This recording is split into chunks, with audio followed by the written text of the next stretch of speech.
Deputy Manangu Kurse, you're welcome to my channel. It's a bombshell television. Apo patinenge tichingwavha ngwavha tichitaura ma latest pane nyaya yandauya nayo nyaya iri kupisa onekwa nemakumbo evanhu mufridge.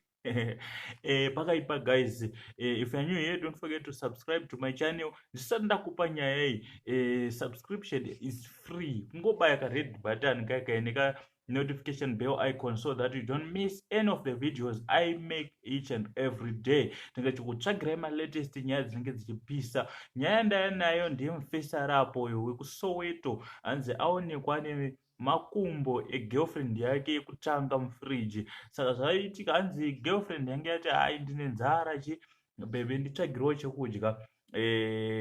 Mufesi vati mina ndinokutengera kumashops.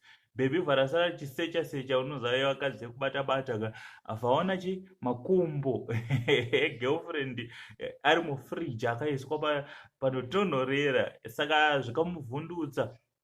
Musikana akabva angoti mhanyawo kunoripota kupolisi. Hanzi mufesi akatombotiraya kuda kuzvibaya nebanga here kuti afe, but zvakaramba. Polisi yakabva yamubata, haana kuzofa.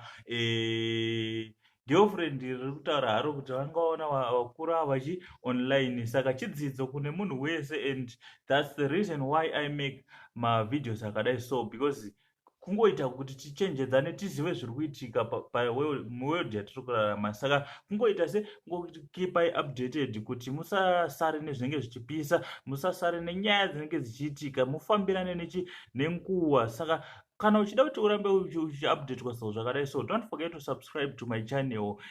Saka nyaya neadvice yatingapanane kune vese vari kuita ma-online datings vai, don't go kumba kwemunhu guys. Kana tangai mambostadhana so you know what to do. Pane kuzodai so ozona alright waona makumbo eimwe girlfriend, saka iwo zvanga zvichienda nekupi pamwe ndowanga next ka. Saka pakaipa ndo nyaya ndanga ndinayo. Don't forget to subscribe to my channel and also check ma videos neayo ari kubuda pascreen ayo, wongomaona wongosubscribe. It's free guys to subscribe.